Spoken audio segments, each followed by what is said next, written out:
Ivette Daniela Cesario, R1 de Geriatría, y les voy a presentar mi revisión bibliográfica del módulo de nefrología. Mis asesores fueron el doctor Andrés de la Torre Quiroga y el doctor Alberto Blanco, R4 de Medicina Interna.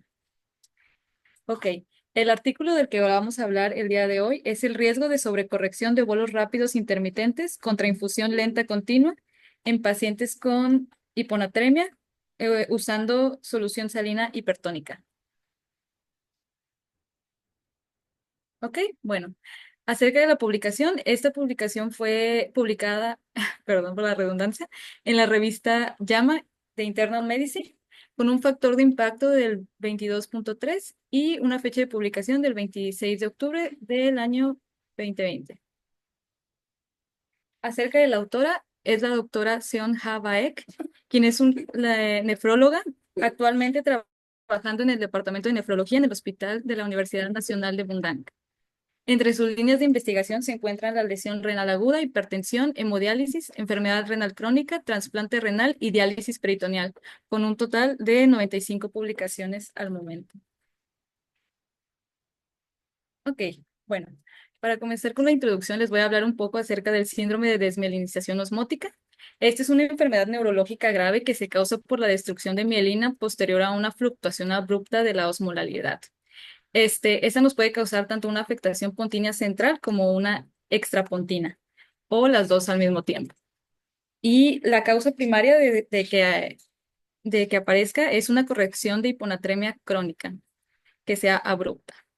Bueno, les voy a hablar un poco acerca del cuadro clínico que podemos esperar dependiendo de la afectación. Si ocurre una desmielinización pontina central, podemos esperar síntomas como disfagia, disartria, cuadriplegia, pérdida de la conciencia y un síndrome de enclaustramiento. Y en el caso de que sea una desmielinización extrapontínea, podemos esperar cambios del comportamiento, depresión, parkinsonismo, distonía, temblores y convulsiones. Esto pues solamente nos guía, no son característicos de uno o de otro específicamente.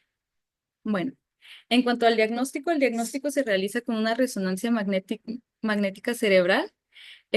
Como dato importante, podemos ver estos cambios 14 a 21 días posteriores al inicio de los síntomas.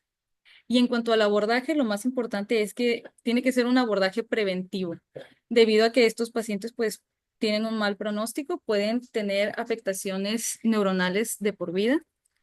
Y pues en el caso del síndrome del enclaustramiento o en caso de coma, pues incluso pueden llegar a la muerte. Ok, vamos a hablar un poco del planteamiento del problema. En primer lugar, la hiponatremia es el desbalance electrolítico más común en el mundo. Ocurre en el 14 a 42% de todos los pacientes hospitalizados, que creo que es algo que hemos visto mucho nosotros en el tiempo que llevamos de práctica, y se asocia a un aumento de la mortalidad. ¿Ok? En cuanto a la justificación, este estudio se realizó porque no existe un estudio clínico a larga escala donde se compare la eficacia y seguridad entre bolos rápidos intermitentes e infusión continua lenta. Ok.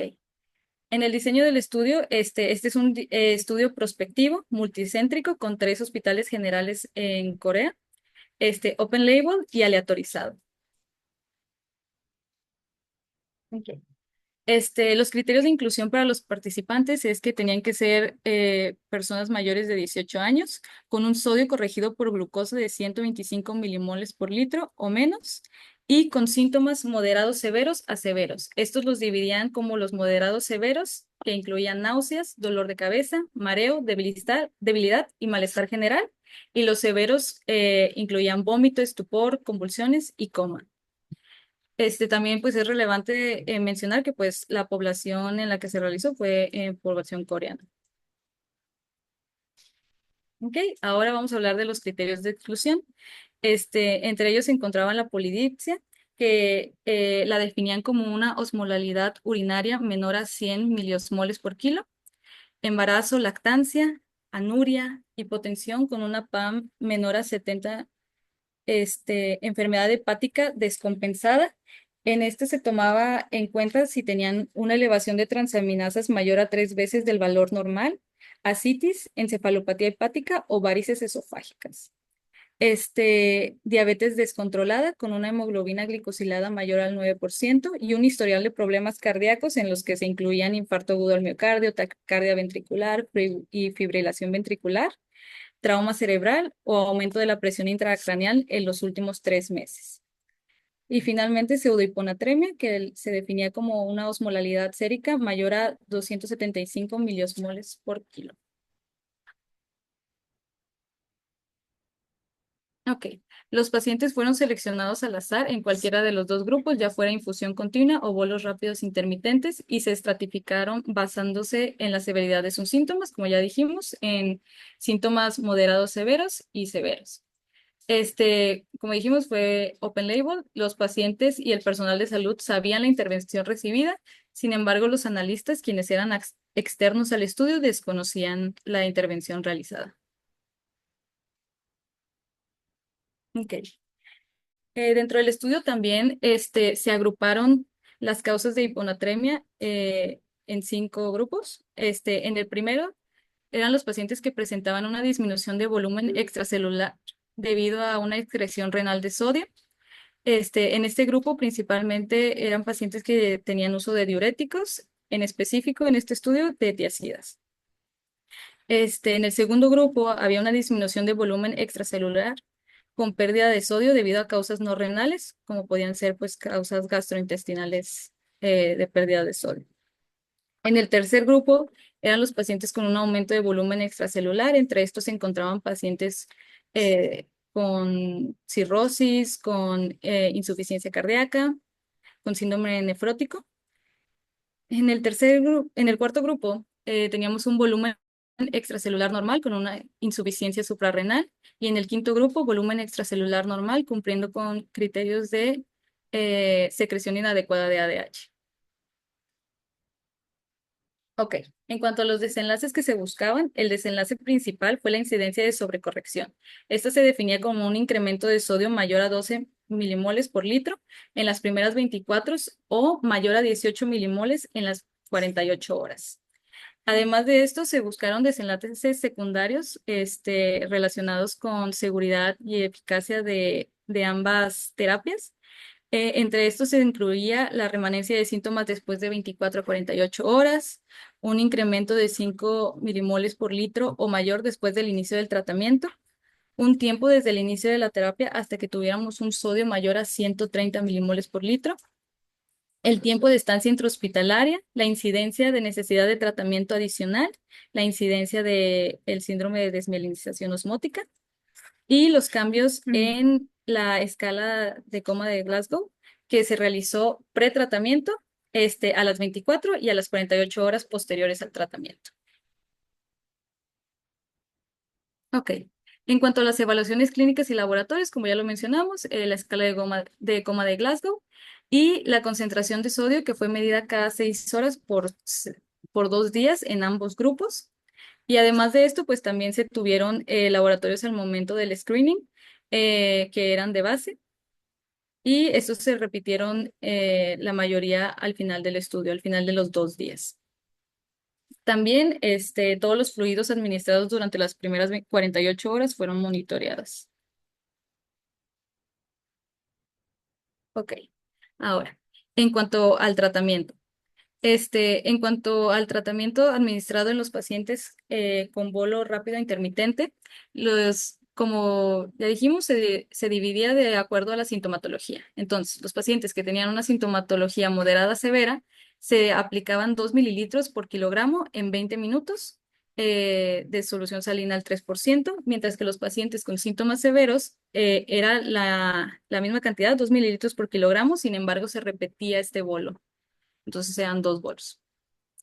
Bueno, entonces, como ya habíamos hablado de los diferentes cortes que tenemos en el estudio, dependiendo de cada 6 horas que se tomaban la concentración de sodio, los niveles de sodio, teníamos principalmente que si existía un aumento de sodio de 5 a 9 milimoles por litro del sodio inicial y el paciente estaba sintomático, pasábamos a un periodo de observación donde pues al paciente ya no se le administraban más bolos.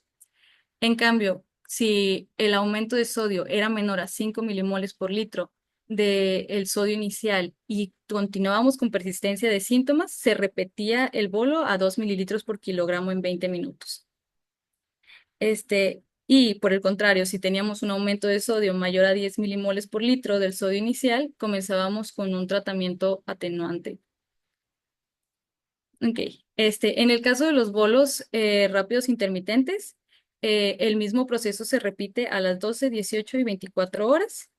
Y después de las 24 horas hasta las 48 horas, el cambio es que pues se buscaba un aumento de sodio de 10 a 17 milimoles o que el sodio estuviera mayor o igual a 130 milimoles por litro del sodio inicial y con asintomatología. En cambio, pues si teníamos un aumento de sodio menor a 10 milimoles por litro del inicial o el sodio persistía menor a 130 milimoles por litro con síntomas, pues se repetía nuevamente los bolos de solución salina al 3%. Igualmente, si a las 48 horas teníamos un aumento de sodio mayor a 18 milimoles por litro del sodio inicial, comenzábamos un tratamiento atenuante. Ahora vamos a hablar del tratamiento de la infusión continua. Bueno, en cuanto a los pacientes con síntomas moderados severos, iniciaban con 0.5 mililitros por kilo por hora y los pacientes con síntomas severos con 1 mililitro por kilo por hora. Ahora, aquí tenemos los mismos puntos de corte de cada 6 horas. Este, y en el caso de que el sodio suba de 5 a 9 milimoles por litro y tengamos asintomatología, podemos parar la infusión independientemente del delta sodio. ¿Qué es el delta sodio? Es el cambio en el nivel de sodio total que ha existido. Este, bueno, en ese caso paramos la infusión. ¿Qué pasa si tenemos un sodio mayor a 10 milimoles por litro? Comenzamos el tratamiento atenuante. Sin embargo, donde cambia y se complica un poquito más es cuando tenemos un aumento del delta sodio menor a 0.5 milimoles por hora o un aumento del delta sodio menor a 3 milimoles en 6 horas. En estos casos vamos a agregar 0.25 mililitros por kilogramo por hora. Y en caso de que tengamos un delta sodio mayor o igual a 0.5 en una hora o mayor o igual a 3 en 6 horas, vamos a mantener la infusión de solución salina al 3%. ¿Ok?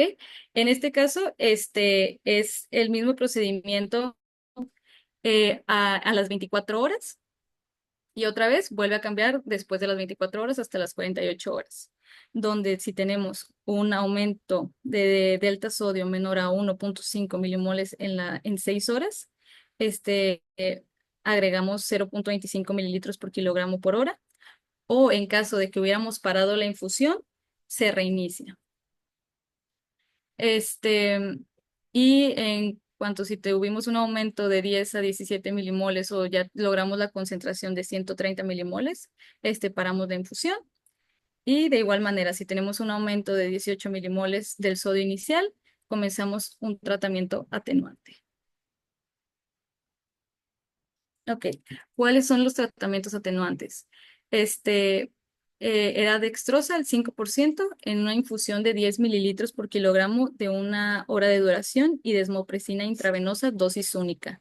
Estas se podían dar simultáneas o una dependiendo del juicio del médico. Ok. En cuanto al cálculo del tamaño de muestra, se estimó una incidencia de sobrecorrección del 5% para bolos rápidos intermitentes y 20% para solución continua, y se estimó un abandono del 15% del estudio. Y para esto requeríamos 89 pacientes en cada grupo con un total de 178 pacientes para lograr un poder estadístico del 80%. Además, se planificó un análisis intermedio utilizando la función de gasto alfa de O'Brien-Fleming con un valor crítico de 2.8, un valor de P de 0.003. Sin embargo, no se pudo alcanzar el umbral ni con el análisis por intención de tratar ni el análisis por protocolo. A pesar de esto, no se detuvo el ensayo clínico. Ok. En cuanto al análisis estadístico, se dividieron en dos análisis por intención de tratar, en el que se incluyen a los pacientes hasta el abandono, independientemente de si hubo un mal apego al protocolo. Y por protocolo, donde se incluyen a los pacientes que finalizaron el ensayo sin violaciones de este. También pues tenemos que un valor de P menor a 0,05 es lo que nosotros consideramos una significancia estadística. Ok.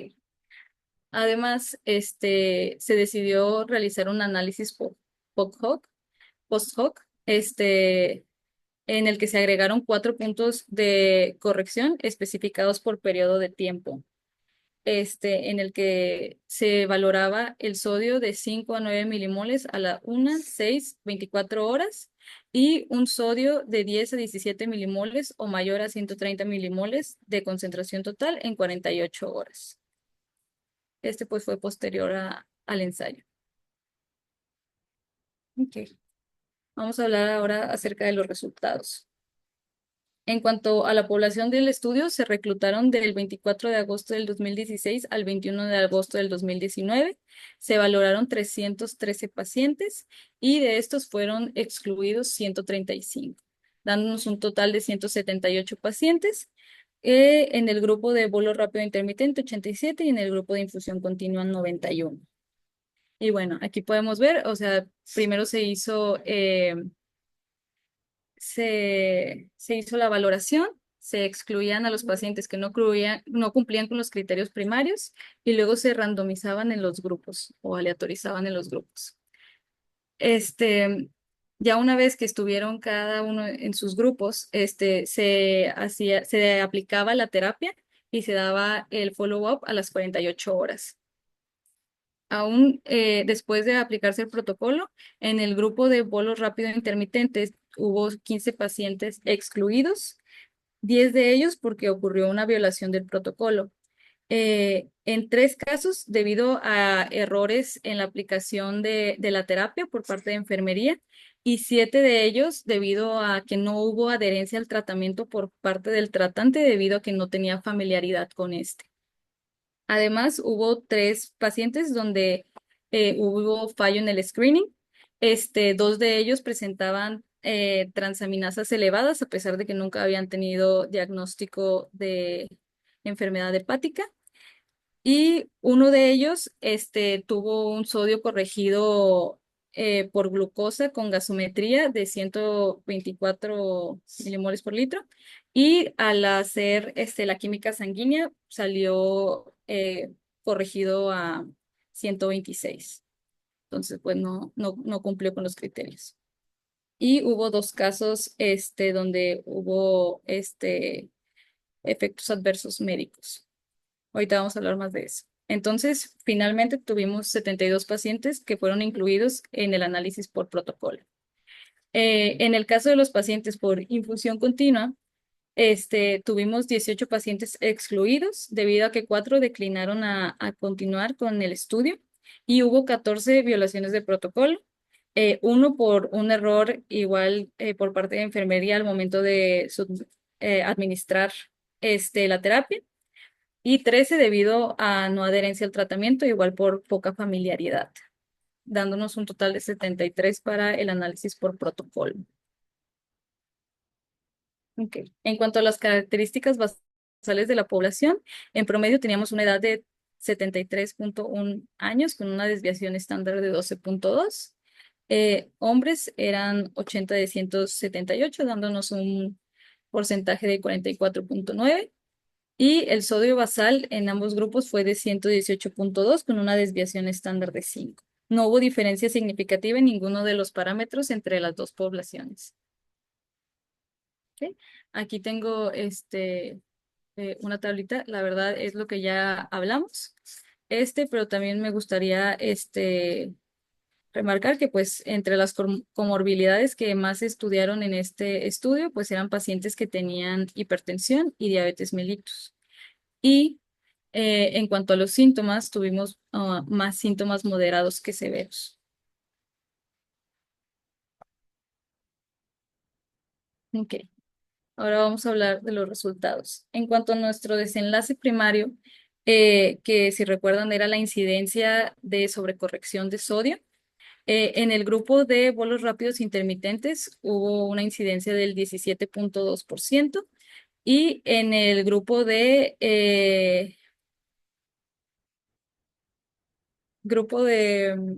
infusión continua fue de 24.2% con un valor de P de 0.25. Entonces, si recuerdan, el valor de P para que hubiera una significancia estadística tenía que ser menor al 0.05. Por lo tanto, no tenemos una significancia estadística en cuanto a nuestro desenlace primario entre los dos grupos.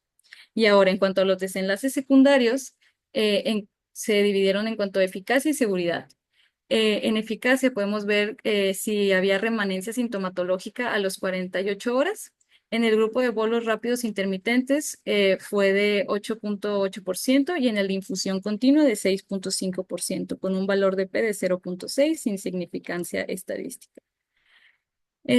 Sin embargo, en la incidencia de tratamiento adicional, el grupo de bolos rápidos intermitentes tuvo un porcentaje de 90.8% y en el de infusión continua de 74.7%, dándonos un valor de P de 0.005 con una significancia estadística, teniendo un aumento en la incidencia de tratamiento adicional en los pacientes con bolos rápidos intermitentes.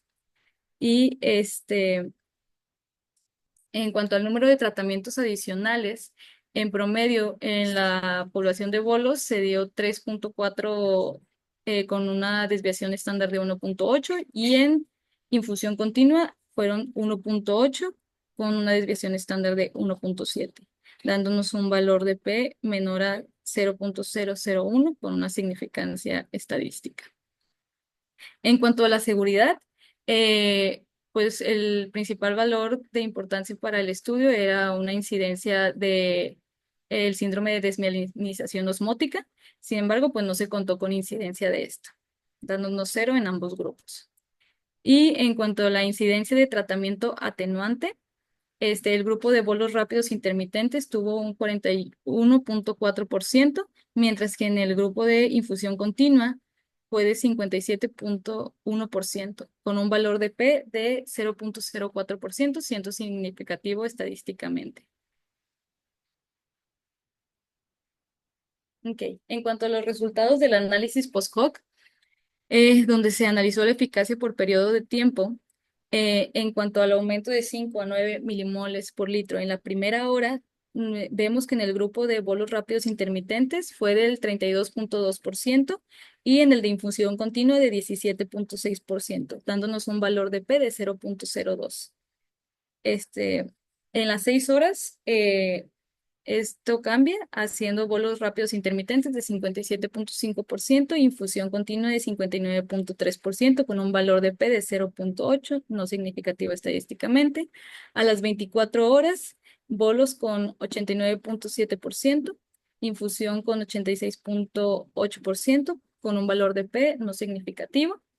Y a las 48 horas que se evaluó un sodio arriba de 130 milimoles por litro, en bolos fue del 69% y en infusión continua del 73.6%, con una P con un valor de P no significativo estadísticamente.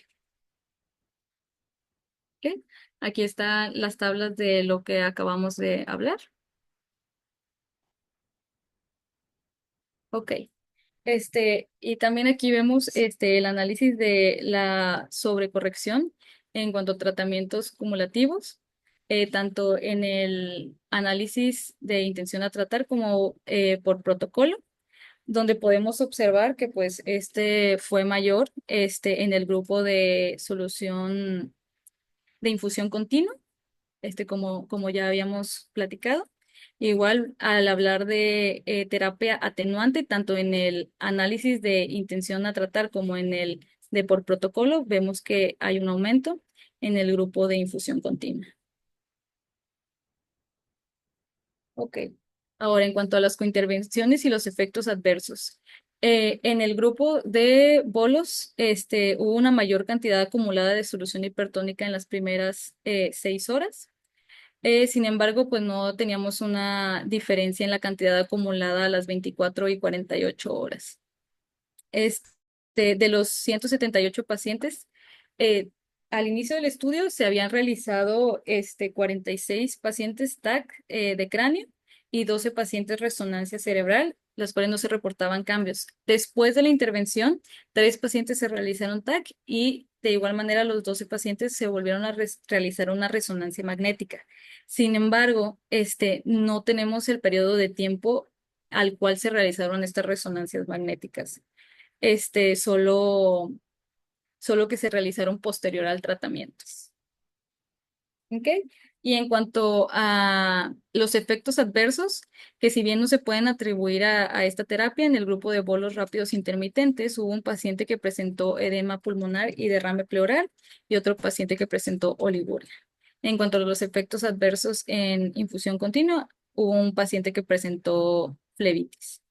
5 pacientes fallecieron durante la admisión. Ok.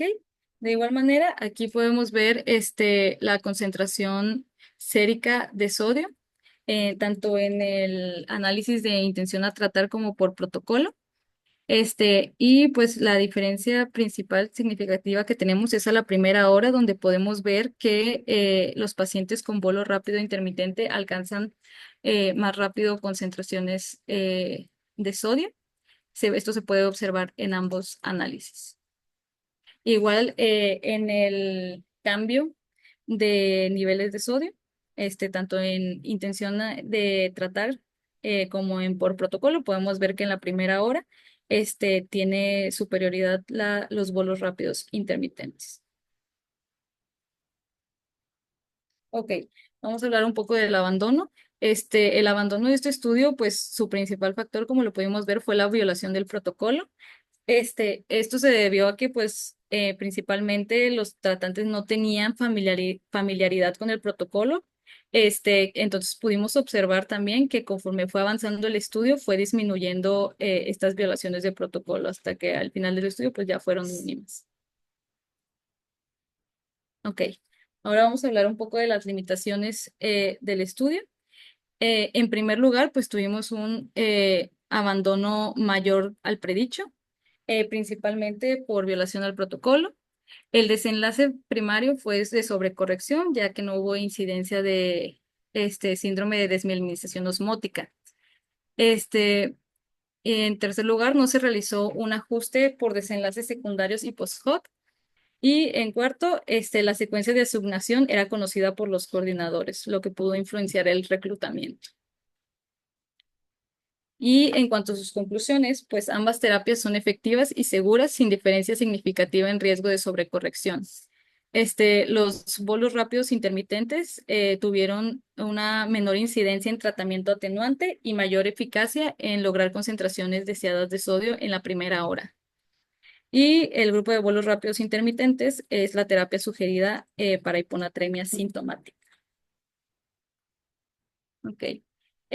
Aquí, puse igual también una tabla donde vemos las guías, tanto estadounidenses como europeas, en donde pues podemos ver que el tratamiento recomendado para una hiponatremia sintomática, pues continúan siendo los bolos rápidos intermitentes.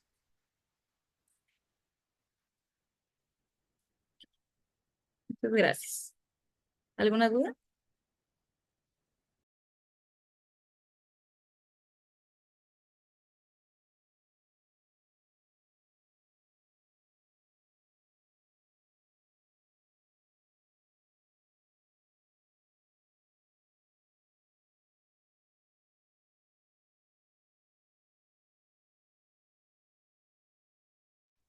Ivette, hay preguntas en el chat.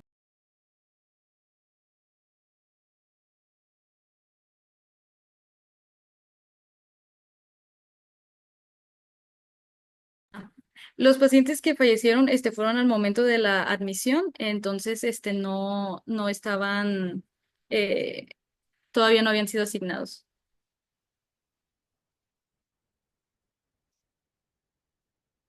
¿Alguna otra duda?